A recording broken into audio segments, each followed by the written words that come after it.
welcome to Crown Lane on the Record, the Crown Lane Studio Podcast. Today we're starting a two-parter, a new two-parter. Me and John have got a bit obsessed with doing these 2 and 3 parters, but here we go. Our two-parter is based on access. Are you okay there? Yeah, laughing your way through my intro? Okay. It's access within the industry, and this first episode is specifically about the music industry. I don't have John Merriman with me today, thank goodness. I've got to... If you're going to laugh, you've got to do it out loud, otherwise I seem crazy being the only one laughing. Stop holding it in. Audio description, everybody here, and there's only 3 of us, are laughing. A lot. So, to introduce our guests, we have, sitting to the left of me, is Mr. John Kelly. Hello, John. Hello, Lawrence. How you doing? I'm really good. It's lovely to be here. And then I've switched onto serious straight away. I know. Oh my Pro. word. If only they could hear what the last 10 minutes entailed. Try it with Jacqui now. And then sitting to my right and opposite John Kelly is the wonderful Miss Jacqui. Hello, Jacqui. Hi, I'm so great. Anyone want to explain what's happened in the last 10 minutes of us in this room? John, do you want to? Been I think we've just kind of warmed up. It's been a bit of hysteria. Yeah. We just tried to think we put need to everyone at calm down. ease. Yeah, we need to calm down. You mean I'm you sweating. two need to calm down? Okay, yeah. Don't drag me into Yeah, it. okay. I'm just a bit tired, that's why. Oh, that's fair enough. That's fair enough. Fair. So today in our podcast, we're going to be talking about all things access within the industry, experiences that you may have been through, thinking about what the future entails, what we'd like to change, what should be changing, anything that's really impressed anyone around the table that we've noticed, that kind of thing. But to begin with, I think what we might do is just give our listeners a bit of context as to who are you? I mean, for me, it's great because I have a sort of past relationship with both of you when it comes to the studio, that you've both been recording artists here and absolutely love having you guys around. But for those who don't know, let's start with Jacqui then. Please introduce yourself and who are you musically? So I'm Miss Jacqui. That's my artist name. It's super creative for me to come up with it. And I'm an artist, musician, all-round class clown. Yeah, good. Good troublemaker. And just someone who likes to have a good time but makes really dark music. It's a very good juxtaposition. We were very, very lucky to have you recording your last EP here. Yeah, that was a lot of fun. It's such an amazing experience having you here. We loved it. I still play your music quite often. The Spotify counter happens a lot in the studio. I appreciate it. We absolutely love it. And you also did one of our Crown Lane Lives as well. Yes. Yeah. Which you only just found out when you came in that we've got on loop. I was like, advertising our studio. I could hear myself. Crown Lane Studio. Crown Lane Studio, that's the one, yeah, John. Do you want to explain that joke or not, John? No, you don't. Right, okay. Well, then let's stop doing it then, shall we?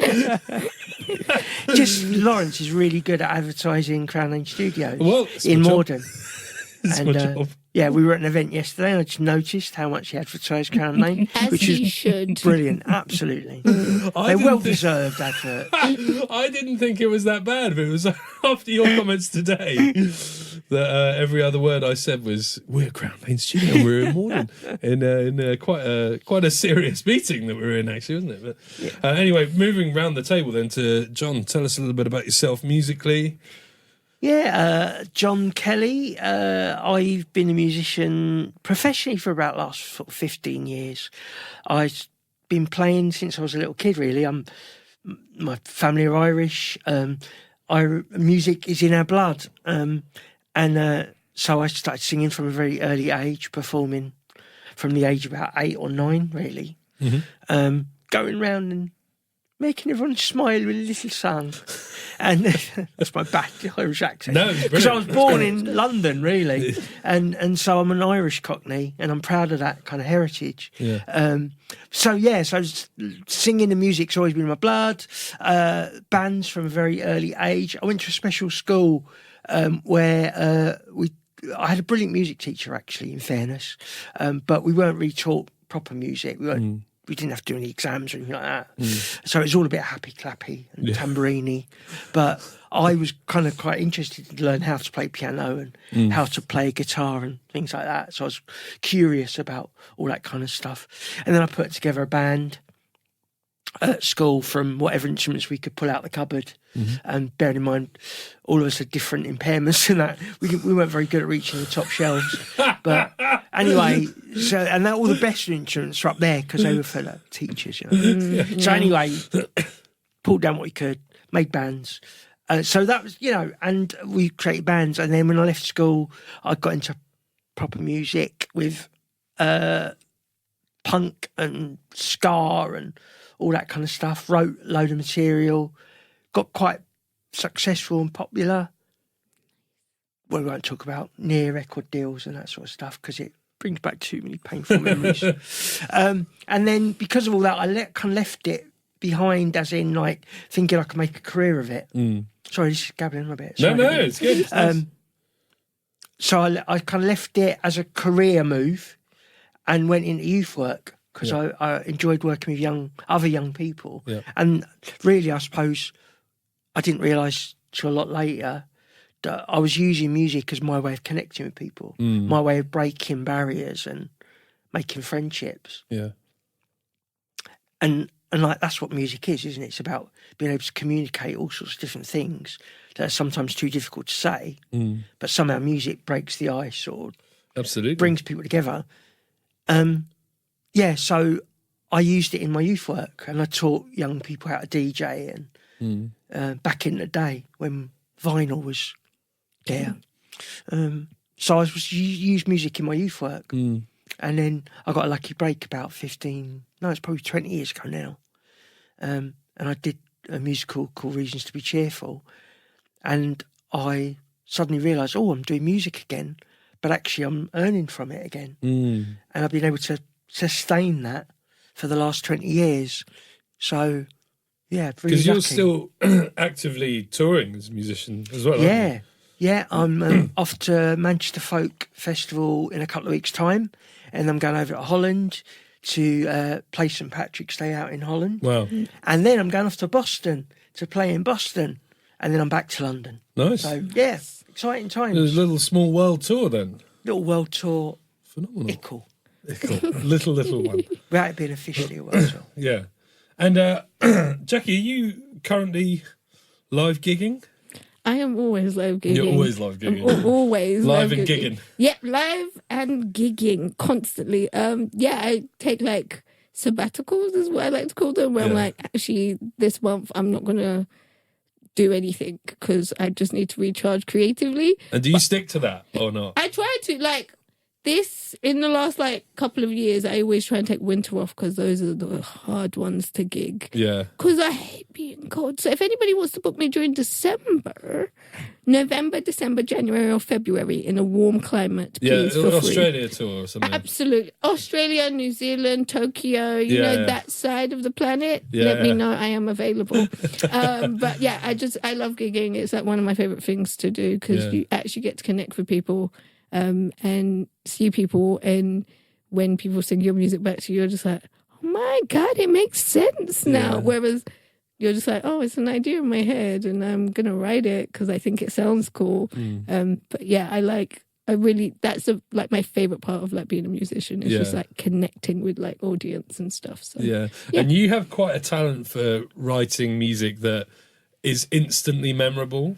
So I feel like with your music, by the time you've reached the end of it, you're like, oh, I've known that song for years when you haven't at all. And even when you came into the studio earlier, John and I just started singing one of your hits as you came down. We were arguing over whose body was more beautiful out of me and John. You're both just as pretty as each other. Look at that. That's democracy, that is, isn't it? That's lovely. A complete lie, because obviously I'm much more than John. My mother didn't raise a liar, please. Oh, right, okay. Well, we'll just quickly move on to the next topic then. I thought it was very interesting what you're saying about recharging, because I feel like most musicians quite often overdo it. When you see someone performing live on stage, it might be an hour, but really everything that goes in before and afterwards, and even I did a gig last night that was only 9 till 10. but I had to leave at 6 and then get there, and then by the time you get home, Yeah. quite often I then feel quite charged as well because you've got adrenaline that you've had to do a big gig. So it's really difficult to then find the time to say, actually, no, I need to have a break now, I think. And then what most musicians do, what I do, is say, right, I'm not going to do anything for this month. And then a week in, so I was like, do you want to do this? I say, yeah, absolutely. I've had 3 days. Yeah, I think it's a skill that I've had to learn like quickly, just because outside of like me being a musician, I like do other stuff like consultancy and like work with young people, and like all of that stuff is great. But I also need time for like the people that I care about. Yeah. And that people, like I am one of the people that I care about, so I have to really put that time aside. So if I am like borrowing different time from different things, at some point something's going to give, and 9 times out of 10 it's me. So I am now really strict with like between December to like January I normally take off, just because it's like you got Christmas and family time, and I want to come into the new year kind of gentle, not like and I gotta be on stage and I've just eaten like a whole Christmas meal and then like I have to build up stamina again, but I have to be on stage, like no. And then the beginning of February is my birthday, so then I enjoy it, and then by March I'm back in it, and I'm like, here we are. Here we go again. So yeah. Nice. Okay, well, thank you very much for that, for both of you. If we move on to our topic then, thinking about the world of accessibility through the eyes of a musician.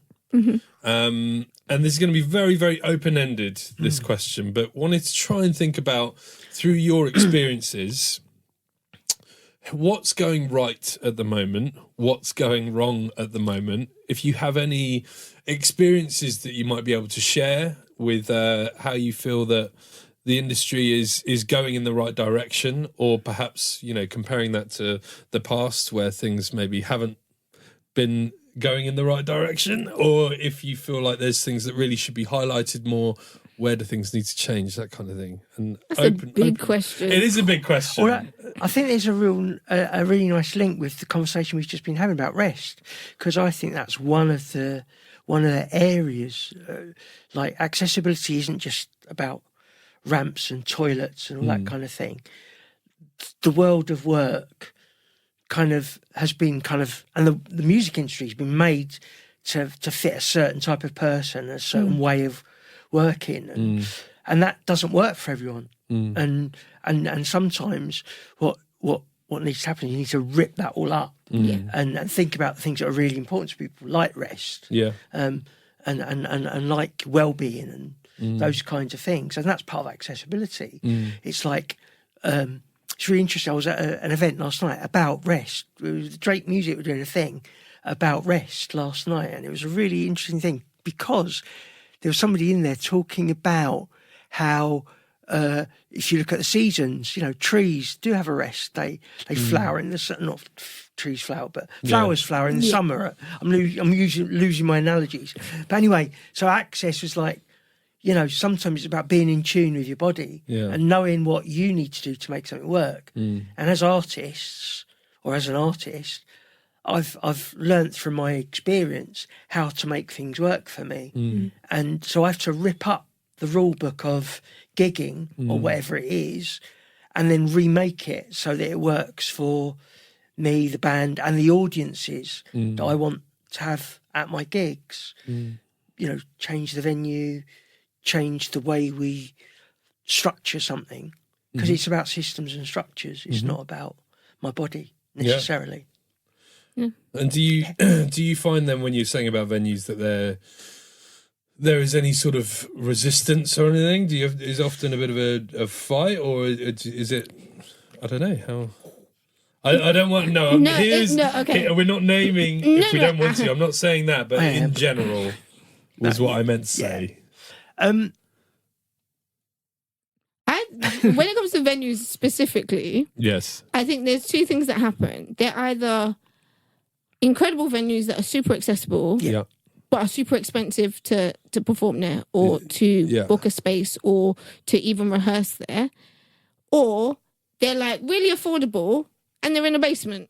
And you're like, so which one what do I have to sacrifice essentially? Yeah. And if I physically can't get into the basement, I have to pay a little bit extra to get into the venue that has the access that I need. Yeah. But then there's this thing of like, if you're up and coming, so I didn't know that I could be a live gig musician. Yeah. Because a lot of the venues that I went to when you went to see new acts and stuff are like in basements or up a flight of stairs that are like super duper narrow. Yeah. Or they're just in venues that aren't accessible, full stop, audience or artists. Yeah. And I think that's something that needs to change. But also I think the industry, the venues that are the like go-to venues for like, oh, if you haven't played there, you're not an artist yet. Or if you haven't gone here, that needs to change because it's inaccessible. So you're missing out on a whole demographic of like super duper talented,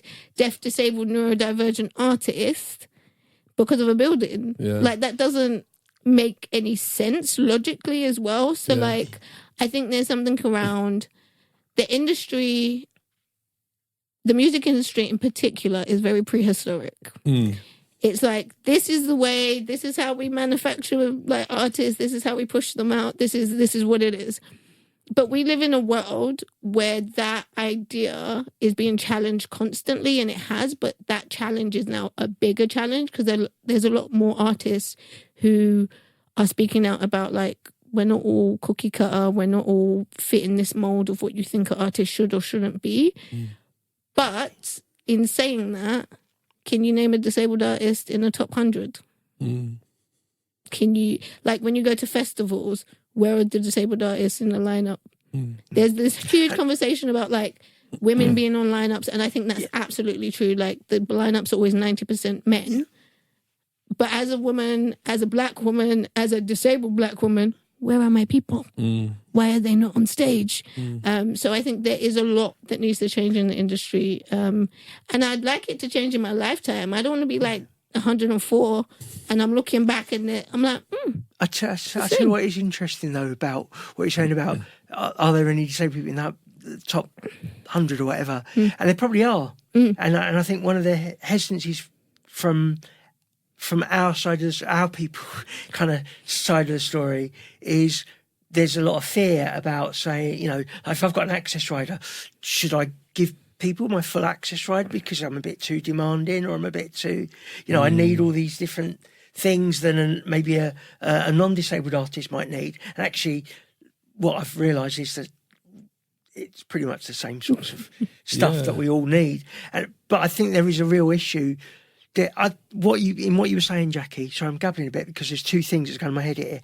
One is about with venues and stuff, I think there's a chicken and an egg kind of thing going on because I think sometimes you need the access to the venue to be able to get in there. And so it does tend to be venues that can afford to have better physical buildings and more modern and that sort of stuff. And I kind of hate that because I really want an old creaky floored kind of venue because that's kind of style I like. And what I then find is attitude comes into play because if you get the right attitudes, like I've played bikers gigs and all sorts of gigs where access has not really been thought about, but they would work so hard to make it accessible, and they build ramps and they do stuff and they hire in an accessible bathroom to get me on the bill. So there's this kind of chicken and egg, which is about, yes, venues should be, you know, you've got legal responsibilities to make sure accessibility is thought of. And there are a lot of people use excuses to bypass it and get around it. And we know who you are. Yes, you do.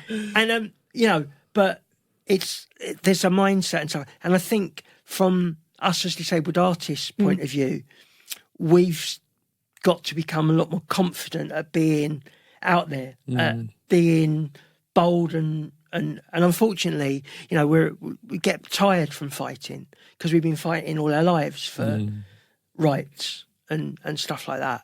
So we don't want to fight all the time. You know, I did a funding application to do some work on my new material, and I called it "John Kelly is not a TED Talk," because I can actually make my living from just doing the consultancy stuff. because everyone wants me to talk about it. Yeah, of course. But nobody wants to book me as an artist. Well, might be because I'm rubbish. No. It's because It's not. It's that thing of like, I didn't want to be a consultant. Like I didn't want to be quote unquote an activist, and I don't mean that in a way that I don't want to see change happen.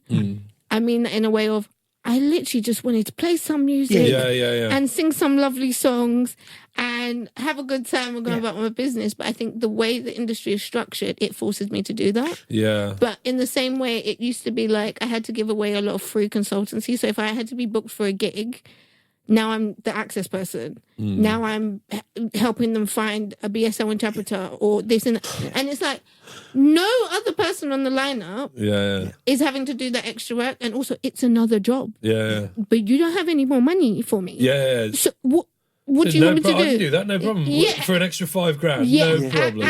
You find the money, I could do it for you. And I think it's as a artist that have, like I've been doing it for a little bit now. My boundaries are very strict. I have no problem doing that for you. Yeah. But you have to pay me. Yeah, good. Or I can do one or the other, but I can't do both because it really, for me, it really like takes away from that moment of like, oh, I've got a gig, I'm super excited, because I'm using all of my energy to be like, okay, is it accessible? Have we got everything in place? Are captions sorted? Blah, blah, blah. And I'm just like, I don't want to have to do those, have those same roles on the same day. I just want to go in, laugh and joke and sing prettily and just go about my business and come off the stage and just live off of that adrenaline for a little bit rather than, as soon as I'm off the stage, I have to go lay down because I've spent all of my like energy, all of like my spoons on just existing, and then I don't really enjoy it. And then you get home and you're a bit like, oh, I didn't enjoy it more. I think what is really nice, I was just listening to Jacqui there and I was thinking about like what is really nice is like when, like I've had the privilege of knowing Jacqui now for quite a few years, and like you connect with each other, and there's a kind of this little look that Miss Jacqui will give me, which is like, oh yeah, we've both been there. We know what's going on here. Yeah. And so there's this kind of connection that is great, like because essentially what we're talking about is there's audiences that are missing out on Miss Jacqui's music or my music, or I've got no worry that there isn't a wealth of talent of disabled artists out in this world. Yeah. All you've got to do at the moment, unfortunately, is dig a little bit harder to find it. Yeah. But, with DIY, we put our own music out and you can find us all on those platforms. It's just about... I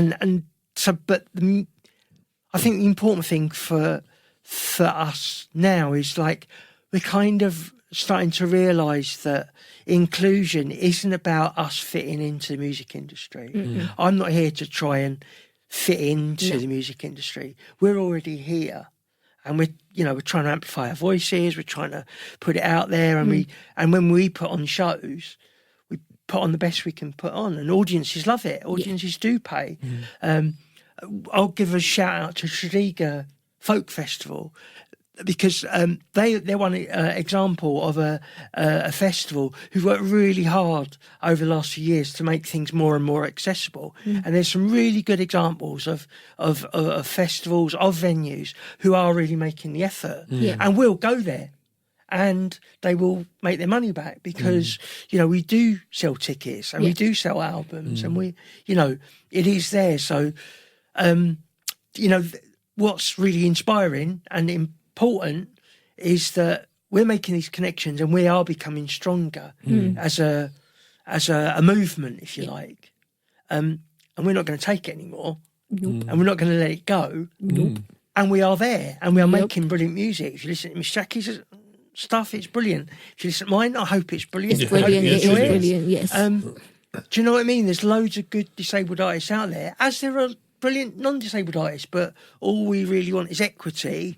And I think what's frustrating for me quite often is when non-disabled artists don't think about accessibility. So they don't think about the same sort of things that me and Miss Jacqui would in our show. So in our shows we might think about a BSL interpreter and how we involve a BSL interpreter, or how we might use creative captioning or whatever, or accessibility for our audiences.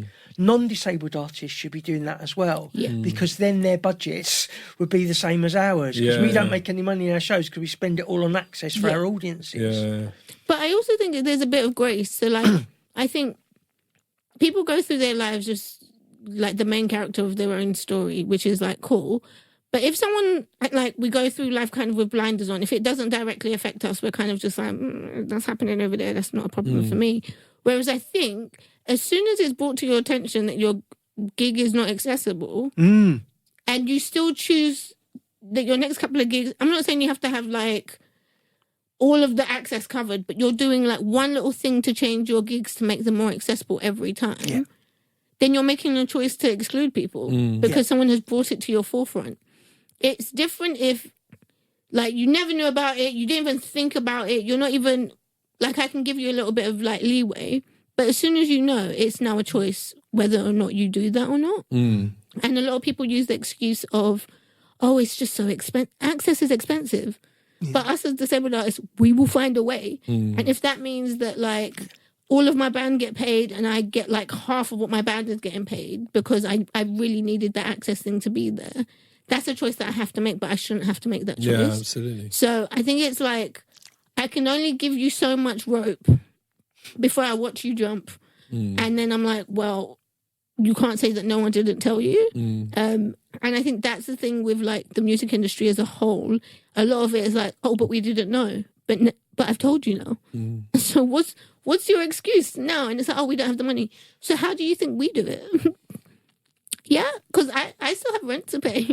I still have bills to pay. I still have, like, people depending on me, and I still want to be young and have a, like, fun life and travel the world and all of that great stuff. But for me as an artist, I think it's about how do I make my shows accessible? How is the music industry going to, like, either subsidize that or be better and, like, make sure that it's accessible for everyone? Because music is, like, it's food and music are like the universal languages of the world. Like, we don't have to speak the same language. We might not communicate the same, but music, put on a good song, we're all dancing. I don't even know your name and we're dancing together. So I think people need to realize it's a community thing. It's a society thing. It's something that everybody has in their lives. So why shouldn't everybody be able to access it? I think there's like, I was going to say that I was thinking about when the thing about kind of, I think, like, I totally agree with you. Like, there is no excuse to not know now. It's 2025 and access and equality legislation has been around for, you know, I was there and it wasn't there. You know, it's been around for quite a long time now. So people know that it's there, and disabled people have been in our history for, you know, as long as history has been around. So I think there's that. I think there is, like, this thing of fear and making mistakes and not getting it right. And, like, I think, you know, I'm kind of got to the point in my life where we need a bit of kindness and we need a bit of compassion and we need to look after each other. And I want to work with people who genuinely want to bring about change. I'm tired of working with people who just want to do it for a tick box.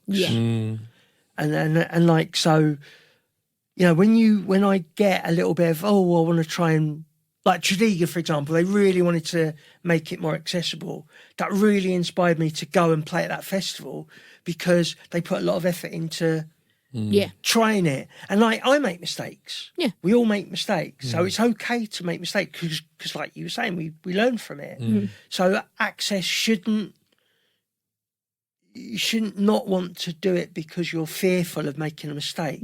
You should do it and give it a best shot. And like you were saying, next time it will get better. Because, oh, well, we'll move it a little bit to the left or a little bit to the right or whatever, you know. So I think there is, and creativity is about being a bit brave, you know, when you're, like, I play on my own quite a lot on stage now. I don't always play with a band. And when you're kind of on stage on your own, that's quite there's no one else to blame. It's quite so I'm used to being in fearful situations.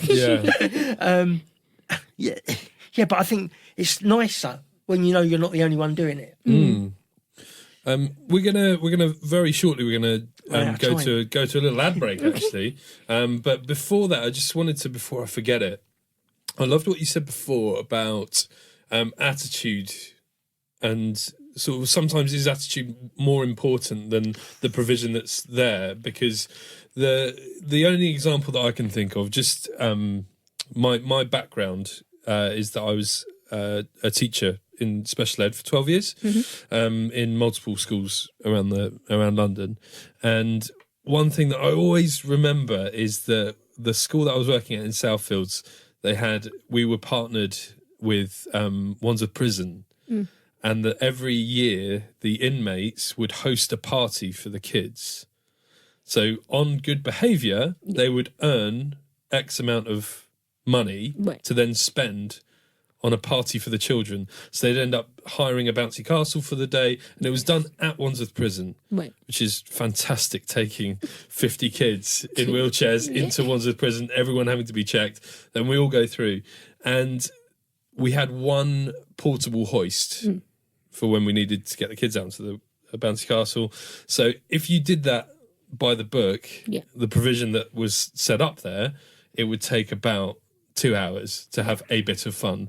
And all of the inmates were just like, no, come here, and they'd all be like doing their own manual handling very, very carefully, but it was like, no, let's get the job done. And they just had, I'm not saying that that's the best thing to do, but that idea of like, no, let's make something happen, like you were saying with that biker club, of just, people's positive attitude towards let's make something happen. We don't have all the tools, we don't have all the money, but we have the spirit and the heart for it. That surely has got to be one of the most important ingredients to start the whole thing off. Yeah, I think okay, I don't like putting things in hierarchy, but I think it's like attitude is like 1, and like provisions is like 1.5. Yeah, right. Yeah, as in, absolutely. like, having a really positive attitude to do something is absolutely fantastic, because it gives you that thing of like, if there's a will, there's a way. Like, you just figure it out, right? But in an industry that makes billions, absolute billions on music, the money that is floating around, I'm not counting nobody's pennies, I'm not counting nobody's coins, but there has to become a point where, how comes like record labels who make this amount, X amount of money, a portion of their money has to go to a fund that goes to disabled artists, like to just make sure festivals are accessible. Because your artists are going to play on those stages. So I think attitudes are great and wonderful, and I think that's how we have so many like cool, creative, like things in the world in general, because we all want good things. We all want to hopefully leave good things for the next generation, and so on and so forth.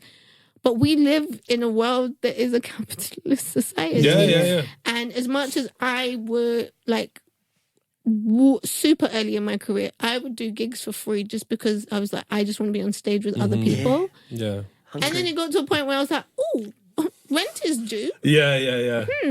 This is not sustainable. And I'm not saying that like we can't give and give of ourselves and things like that, but when you're in a society, especially like as a disabled artist, and John said it a little bit earlier, was I'm already fighting just regularly in life for rights. And then I love music. Like, music is in my bones. Like, I love music, and now I have to come over here and fight again. It just doesn't seem fair, because non-disabled artists don't have to have that same fight or argument. And again, I don't know what's going on in non-disabled people's lives. I have never been non-disabled, so I don't know what you guys deal with. That's a you problem. But like, I don't want to fight in my like I'm fighting for rights. I'm fighting societal like things and X, Y, and Z to then come to my career, my job, the thing that I love, and have to keep fighting. It's exhausting, because then I need like 12 hours of sleep after that. What you said about... Oh, sorry. Good. No, I was just going to get... Am I allowed to get a bit philosophical for a moment? Please. Is that allowed? The philosophical, I've been waiting for it. Philosophical corner in the podcast. Please. But I think it's about expectation. I've been really lucky in my career that I've done some really big gigs. I've had opportunities to play, with the best of them. And when I've played with the best of them, I've experienced a level of freedom and a level of access. So I know that with the money, it's there. You know, when you experience freedom, it can never be taken away from you. Yeah. That's the philosophical thing. I like it. You know, so like, so I know that things can be made more accessible if people prioritise it. If you want me on the bill, and it's a, you know, so when I play at Wembley, I played at Wembley Arena, and I played at the Olympic Stadium and places like that. I'm going to let you into a little secret about one of my fears: in-ear monitors. I can't get in-ear in and out, and my ears sweat when I'm really nervous. So I was doing this high-profile gig with in-ear monitors, and I was just worried about them popping out because I wouldn't hear the band or anything like that.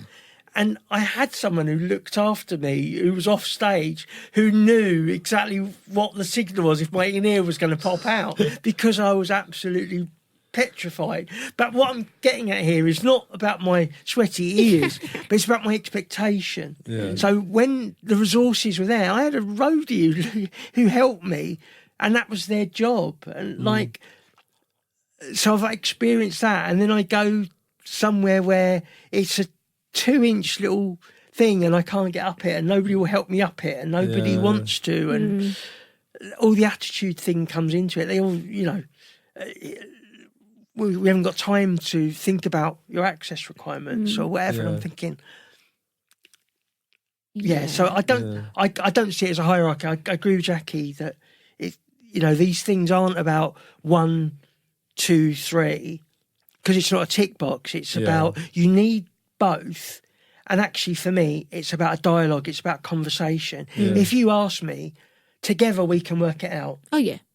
Together we can do it. Well, I can play pretty much, unless you put a set of stairs, and then I'm not going to play because you haven't, you know, I can't get up there. Yeah. Back in the day, I would get lugged up. I was like treated worse than the speakers. At least the speakers had padded bags and stuff so they wouldn't get dented. You know, I'd be just lugged up. You know, that's what happened. But now I'm not going to do that anymore, because my expectations are that I'll play in an accessible venue. And if you're not, I'll kind of see if there's a way I can do it. Sometimes I've played at venues where the lift's broken down or something like that.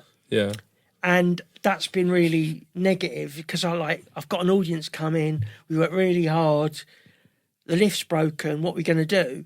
I've found, or, you know, with the organisers, we found, I did a gig once from in the seating in the audience. So the lighting was on the stage. The sound engineer was brilliant. And we did a sound check before. And I said, look, I've got a massive audience here, I'm going to bloody play.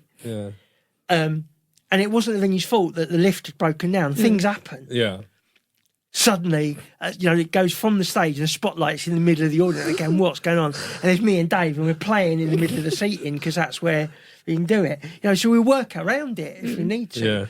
But the expectation is that we'll all make a bit of an effort. You know, I'll pull my weight and give you a bloody good show. If you pull your weight, and, you know, we're professional artists. You know, Jacqui needs a decent mic and needs a decent sound and needs a decent engineer so that she sounds as beautiful as she performs naturally. You know, it's about levels of expectation. And I don't think it's about one or the other. There's no one answer to it. It's like, you know, it's about us all working together to make the best music that we want to make. Lovely. That's really well. Nicely put. Philosophy corner over. Philosophy corner finished. Get back. Oh, well, I couldn't help but think about your extremities of being lugged up the stairs, and then also coming to a point in your career of having a personal ear butler to help out you with your... Still with my sweaty ears. Anyway, we're going to have a very quick break, and then we're going to be back. And do you want to, you know who who's the sponsor for the show? Crown Range Studios, Morden. At the beginning of the Northern Line, as we like to say. Passionate about podcasts and sound? Dive into the Sculpt Mixing course. Developed over 2 years, this online course delivers top-tier mixing tips straight from our bustling commercial studio. With guided videos, downloadable audio content, and a comprehensive handbook, you'll elevate your skills at your own pace. Visit crownlanestudio.co.uk/education and enter podcast special at checkout for an exclusive 30% discount. At Crown Lane, we help you sound better. Download now and let's get back to the episode. Jacqui somehow in room 1 at Crown Lane Studio in Morden almost drowned in the outbreak. Mm-hmm. That wasn't my fault. It was John tried to kill me. Yeah. John Kelly specifically. Anyway, Sorry about that. moving on. The next question is, like I said, is a bit of a cliche question we're talking about in our little ad break, but the question is magic wand time within the foreseeable future. I said 5 years before, but just as a generic idea of the foreseeable future, if you had the magic wand, what are the things that you most would like to see as change? What is the most important thing, not in general for the community, but just for you personally? What really would like float your boat? What needs to change in your eyes? There's a couple of things. Great. So number 1, there will be a fleet of Crown Lane studios. Yes, I like that answer. That sounds like I'm being really funny, but I'm not, I'm like serious. And the reason I say that is A fleet? yes, a fleet. Isn't that what they are? Yeah. A fleet. Wait, what is it? What, a That's fleet a of group. Crown Lanes? Yeah, A fleet. A whole bunch Yeah. of them. a whole bunch load of them. He's a Irish Cockney, remember? yeah. A whole bunch. A whole bunch. And the reason I say that is this is the only studio that I've recorded my own personal music. This isn't like, a friend of a friend has told me, where I felt like I didn't have to think about my access. And what I mean by that is like it's accessible. I didn't have to, let me Google, let me call up, let me double check, let me do that. So having multiple studios that could just do that for anyone, I think would be like such a beautiful thing for the industry, full stop. Yeah. So that's number 1. Number 2, I want festival lineups to make sense. Why do there need to be 10 men and 1 woman on the line? That doesn't make sense. There are let's spread the love. I want festival lineups to always be equal. I want disabled people on the lineups. I want all of that to be great. I want touring to be easier and financially sustainable for all artists across the board. Yeah. Non-disabled artists and disabled artists, because I don't think it's fair that a lot of artists go on tour and then they come home bankrupt. Yeah, they come out worse off than they started. Yeah, and it's just like that who said that was okay? Like, why is that the rule of thumb? I personally want to tour the world with my own music and just like live and like pay off my mom's house and just like let her retire. Well, she's gonna retire soon anyway. But like, just I want the industry to value disabled artists just as much as non-disabled artists, and I also want to, when I like eventually retire from music, I want to like curate either my own festival or a night that like just showcases the next generation, because I think that's always the bit that and you too, John Kelly, don't you're just gonna have a residency, that's fine. You're the next generation, are you, John? I'm the next generation. Because I think that it's always that coming up What are you saying? part. You have like really super like professional musicians like John Kelly who do it, but then I think it's that bridge between people discovering that they want to be musicians and actually making it a career. So I want to like always create a space for disabled artists to have a space to do that. So it's interesting what you said about the touring and payment, which is something that John Merriman and I touched on. We did an episode about how to get paid in the music industry. Yeah. It's a bleak episode. I was saying about the most heartbreaking part of it is that us as musicians, the reason that we do it is because we're passionate about it. You don't do it because you have to. And, you know, if you have an electrician come to your house and they fix your lights, you can't say, can I pay you with a couple of drinks? Yeah. Or, it'll be really good for your social media. Get a couple of likes on that, and that's your payment. It just doesn't exist in barely any other trade. Yeah. But I feel like sometimes the powers that be, or the suits, take advantage of people because they know how desperately they want it in their life to be a touring musician. So it's quite tragic, really, in that way. And I wish I had a nicer thing to end on with that comment, but sometimes there isn't a nice comment to end on. But I agree with you that needs to be a change for musicians across the board. Yeah. So here's the magic wand. Yes. Let's quickly try and find it. But John, moving over to you. I mean, I think most of the things we've been talking about aren't just about disabled artists. I think we've been talking about music, and I think I was thinking about one of my magic wand things about recognition. I want to see many more disabled people recognised for the contribution they're making in the music industry. There's some really brilliant shift makers or change makers, whatever you want to call us, but there are lots of people around there who are doing that, and that recognition that we are here. It's not that we need to fit in and we're not newly emerging artists. I've been around I'm 55 now, do you know what I mean? So recognition of the work that musicians do, that would be really nice. And that's not just about disabled musicians, but for me, my magic wand, so there's something about recognition of disabled artists. I think for me personally, I really do want to try and get a tour, like a coherent kind of. It just always end up being a bit too bitty because we can't get the venues or accessible venues in a row or whatever it is, and I can't do it on my own. So we need support to make those sort of things happen, or I need support to make that sort of thing happen. So, but that's certainly what I'm working on in the next year, is this a decent UK tour. I'll take anything international as well, by the way. I've got new material. I've just got a new single, hopefully coming out pretty soon. It'll be part of a film and stuff. So, recorded at Crown Lane Studios. Yes. Really? There you go. Is that the one in Morden? Another one in Morden. There's a whole fleet of them, apparently. There's going to be a fleet of them. So that go out, really, really lovely.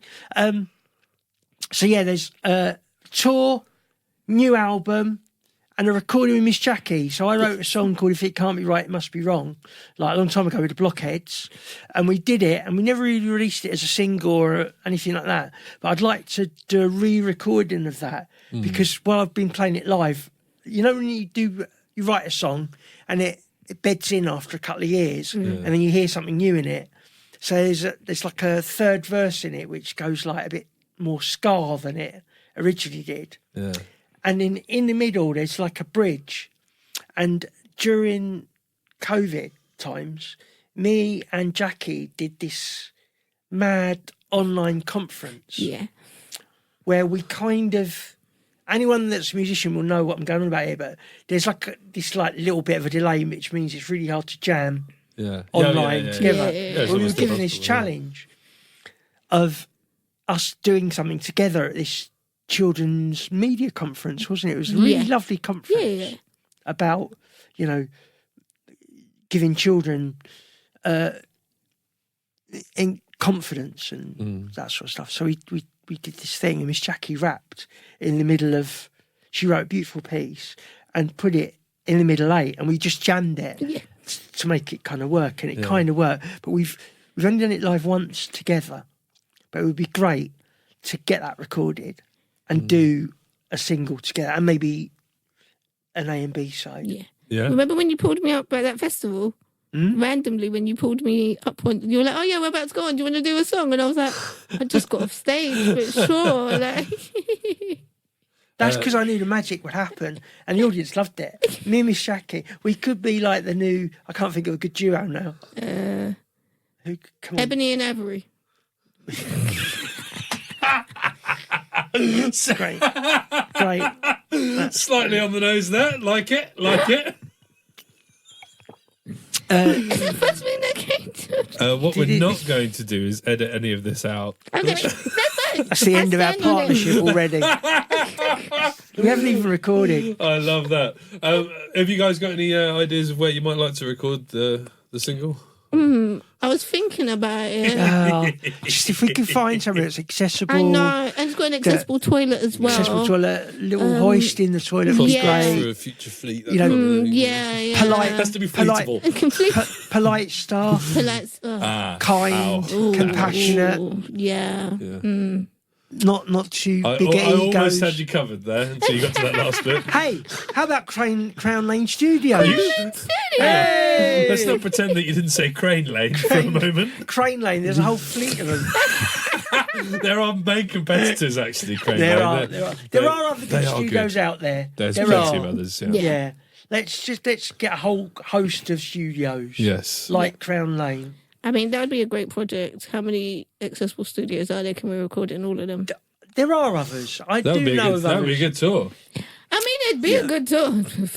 Maybe that's a bit. Don't steal my idea. I'm going to think about it. You can record like certain parts in the first year, and then they send the stems over to the next studio, and then you have to go down there. That could work. Anyway, here's what we're going to do. We're gonna finish on something that's brand new for the for the podcast, and that is the Crown Lane questionnaire. Okay. And have you ever had a guest walk out? You know what? You know what? Yes. But that's only because you guys are the first real guests. It's only been John and I. And We're the real guests. John's going to hate that I said this. Is this the best podcast you've ever done? John walked out when we did the podcast once. Wow. It's very unprofessional. We were both having a very tricky day, and they got to a point where he said, he's going to hate me for saying this. He said, "Lawrence, you're asking, you're talking more than you normally do," and it was throwing me off. You know, when things like that happen, you just have to give each other a big hug. Yeah. Well, we left the building, and then when we came back, we did. Yeah. So to answer your question, yes. But here we go. I've actually printed it out. Look at that on some sustainable recycled paper. Be nice to each other, everyone. If you're listening out there, we do not condone any of what Lawrence has just said. In any way. It seems like I'm doing all the safety notices today. Yeah, thank you very much for that. Yeah, well done. We'll get you a coffee at Merriman on the way out, so thanks. Here's the Crown Lane questionnaire. Tired. It has to be quick fire. Okay. None of this, I'm not sure. No. Go. Gut instinct, right? Cool, gut instinct. Okay. There's a series of questions. Have you got a beep just in case I think of a swear word? Chris can do it in the post. Chris can do it in post. Yeah. Chris beep John swear words because he will swear. Chris, don't do it. It's going to be hard. Okay, ready? Mm-hmm. You're both going to do it at the same time. Have you noticed basically. how there's a bit of tension building and that always builds audiences? Yeah. What's going to happen? Keep them in suspense. I hope you're enjoying this, listeners. Crown Lane questionnaire. Here we go. Question 1. Which is the best format of music to listen to, as in vinyl, cassette, CD, mini disc, streaming? What's the best? What's your favourite? Cassette. Cassette. Oh, anything I can press with my finger to make it work properly. Vinyl. Question 2. Do you prefer being in the studio or live on stage? Live on stage. Yeah, obviously. That's why I'm doing Crown Lane live. That's the best of both worlds, that, isn't it? Yeah. Question 3. The best gig you've ever been to? Been to? Yeah. Oh. Attended. Best gig. None of this. No, go. Wait. Best gig. There's so many that's flashing through my head, and some of them weren't good, so I don't want to give them. That I've performed at, or that you've seen. attended. That you've attended. So one of my favourite artists of all time, his name is Shaka. Anytime I've ever gone to any of his gigs, just the level of like artistry and like fun, and like even like the audience, we just all just seem like a little tribe of our own. That any of his gigs, right. Yeah. John, why'd you do things like this? Come on. I'm going to say there was a. I'm going to mix two gigs up and say the Saw Doctors, the first time I ever saw them. Toots and the Maytals supporting Madness at Clapham. Wow. Toots, and there's so many. I know. There's too many. You just still do the top 100 and it's still too difficult to do, isn't it? Okay, well then that was the best gig that you've ever been to. What's the best, next question, what's the best gig you've never been to? Meaning it could be anyone in history, any gig that you know of that you would, if only I was alive then, or whatever. What's the best gig that you haven't been to? Oh, I want to say something in the Motown era, like seeing all of the Supremes together. Yeah. Something like that. Like just how glamorous they look and they sing. I never saw Ian Jury live. Yeah. Yeah. Ian Jury. Ian Jury or Bob. Which Mr. one? Marley. Oh, Marley. Yeah, I would love to see That's a either good of those answer. at probably a small pub gig in Putney or something like that. Yeah, nice. That'd do me. Next question. Favourite instrument to listen to? To listen to? Someone to play it and you're listening to that instrument. Guitar. Guitar? Depends on the mood. Depends what I need. I really do. I'm kind of getting into cello. I know that's a bit... Oh, I know, That's because I I had get you cello there. on my album. Joe Cox played cello. And apparently it's the saddest instrument or something like that. Someone worked out it's like... Oh, okay. So I can't like that for chilling and mellow. But I think- guitar, I like... The cello is one of the best instruments to be in the same room as, because the way it resonates through the room and the way it hits your body is just incredible. Least favourite instrument to listen to? Least favourite... Triangle. Another problem with Pickles resonating. playing the metal tray. Right, okay. Oh, we love Pickles. Yeah, we love Pickles, He can but play whatever Pickles he playing the wants. metal tray. If you Google Mule Train, you'll see a 1950s gentleman banging a metal tray on his head to Mule Train. And it's a really horrible sounding instrument and it hurts. Next question. Which album is the best to give to someone as a gift? Miss Jacqui's. John Kelly's. What a cop out! Too nice. Too much All politeness in this room. available on Bandcamp. Yep, streaming platforms, wherever Yeah. you get your All right, music. But don't- all right, we'll don't- get there. We'll get to the plugging section. Thank you very much. Try and buy the albums rather than listen on Spotify Yeah. and Or just Tidal. send me the money. I got 50p From where? Whatever. Which one? One of them. from streaming. Okay, and last question. Sum up what music means to you in one sentence. Go, Miss Jacqui. Wait, if it's one sentence. One sentence. Where's the is there? Wait, hold on. What's What the sentence? does music mean to you in Okay. your life? What music means to me a way for communities to come together and express themselves. John, what does music mean to you in one sentence? Music gets me up in the morning, it feeds me at lunchtime, and puts me to rest at night time. That was good, wasn't it? Wasn't that good? That, I've just made that up. That was very, very good. Put on a t-shirt. Jacqui, John, thank you for taking the Crown Lane questionnaire. Thank you. That was horrible. It's not nice, is it? Being put on the spot. We're fast approaching the end of our podcast. I was having a good so I want to time. say big thank you to you guys for coming on. Now is the time that we normally do recommendations at the end. I was Lane going to Studios. talk.